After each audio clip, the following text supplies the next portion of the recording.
বদলে গেল সমীকরণ, কেঁদে মাঠ ছাড়ল নেইমার। গ্রুপ চ্যাম্পিয়ন হয়ে রাউন্ড 32-এ ব্রাজিল। স্কটল্যান্ডের বিপক্ষে মাঠে নামার আগে কুঁচকে দেওয়া কথা রাখলেন ভিনিসিয়াস জুনিয়র। ম্যাচ শেষে কি বললেন তিনি? প্রিয় দর্শক, বিশ্বকাপে গ্রুপ পর্বে নিজেদের শেষ ম্যাচে স্কটল্যান্ডের বিপক্ষে আজ বাংলাদেশ সময় ভোরে মাঠে নেমেছিল ব্রাজিল। আর এই ম্যাচে মাঠে নেমে দুর্দান্ত এক জয় তুলে নিয়েছে ব্রাজিল, যেখানে ম্যাচের 7তম মিনিটে দুর্দান্ত ভাবে গোল আদায় করে নেন ভিনিসিয়াস জুনিয়র। এরপরে ম্যাচের 22তম মিনিটে আরো একটি গোল করেছিলেন ভিনিসিয়াস জুনিয়র। তবে ভিনিসিয়াস জুনিয়রের ফাউল ধরে ভিএআর চেকে গোলটি বাতিল করেন রেফারি। তবে ভিনিসিয়াস তার জবাব দিয়েছেন ম্যাচের প্রথমার্ধের অতিরিক্ত যোগ করার সময়ে তৃতীয় মিনিটে দুর্দান্ত ভাবে আরো একটি গোল করে ব্রাজিলকে 2-0 গোলে এগিয়ে নেন। এরপরে দ্বিতীয়ার্ধে মাঠে নেমে মাত্র একটি গোল করতে সক্ষম হয় ব্রাজিল। ম্যাচের 60তম মিনিটে ম্যাথিউস কুনহা গোলটি আদায় করে ব্রাজিলকে 3-0 গোলে এগিয়ে নেন। আর এরপরেই মাঠে নামানো হয় নেইমারকে।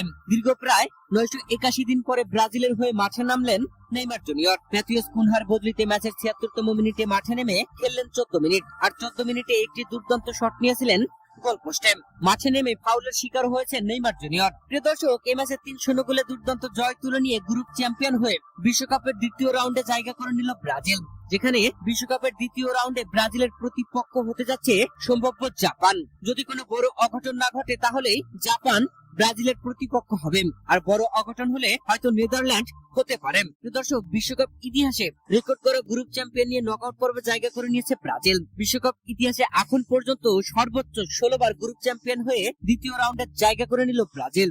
স্কটল্যান্ডের বিপক্ষে এই ম্যাচে দুর্দান্ত জয়ের পরে স্কটল্যান্ডের প্লেয়াররা কাঁদতেছিল মাঠে, তাদেরকে সান্ত্বনা দিয়েছেন নেইমার। তবে ম্যাচ শেষে নিজেই কাঁদলেন, কেঁদে কেঁদেই মাঠ ছেড়েছেন। দীর্ঘদিন পরে মাঠে ফিরেছেন নেইমার। অক্লান্ত পরিশ্রম করে মাঠে ফেরা নেইমার জুনিয়র ম্যাচ শেষে কাঁদতেই মাঠ ছেড়েছেন। প্রিয় দর্শক, স্কটল্যান্ডের বিপক্ষে জোড়া গোল করে ম্যাচ শেষে ম্যাচ সেরার পুরস্কার পেয়েছেন ভিনিসিয়াস জুনিয়র। এর আগের 2 ম্যাচেও ম্যাচ সেরার পুরস্কার পেয়েছেন ভিনিম। গ্রুপ পর্বের 3 ম্যাচের 3টাতেই ম্যাচ সেরার পুরস্কার পেলেন ভিনিসিয়াস জুনিয়র। আর স্কটল্যান্ডের বিপক্ষে এই ম্যাচে প্রথম গোল করেছিলেন 7 মিনিটে, আর দ্বিতীয় গোল প্রথমার্ধের শেষে অতিরিক্ত যোগ করার সময় করেছিলেন হেড করে। ম্যাচ সেরার পুরস্কার নেওয়ার পরে ভিনিসিয়াস জুনিয়র বলেন, আমি মিস্টার কার্লো আনচেলত্তিকে কথা দিয়েছিলাম যে আমি হেড দিয়ে গোল করব। তিনি হেসে বলেছিলেন, এটা অসম্ভব, যদি তুমি পারো তাহলে তোমাকে পুরস্কার দেব।